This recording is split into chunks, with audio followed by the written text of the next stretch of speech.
इचलकरंजीतील IgM रुग्णालयात nursing college सुरू करण्यासाठी महाराष्ट्र राज्य शुश्रूषा पॅरावैद्यकीय शिक्षण मंडळाच्या पथकानं भेट देऊन माहिती घेतली।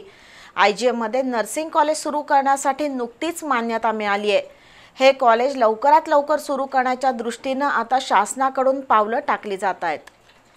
इचलकरंजीतील आयजीएम रुग्णालयात नर्सिंग कॉलेज सुरू करण्यासाठी शासनानं नुकतीच मान्यता दिली आहे। या नियोजित नर्सिंग कॉलेजसाठी आवश्यक सुविधा आणि अन्य बाबींची तपासणी करण्यासाठी महाराष्ट्र राज्य शुश्रूषा पॅरावैद्यकीय शिक्षण मंडळाचं पथक इचलकरंजीत आलं होतं।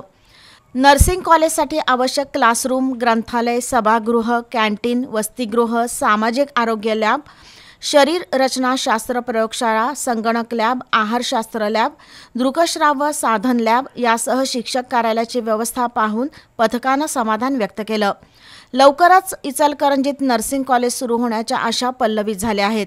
यावेळी आयजीएमच्या वैद्यकीय अधीक्षक डॉक्टर भाग्यरेखा पाटील, वैद्यकीय अधिकारी डॉक्टर प्रकाश मोरे, अधिसेविका चारुशिल्पा एमएल, सोनल माने, रुग्ण कल्याण समिती सदस्य कपिल शेटके उपस्थित होते।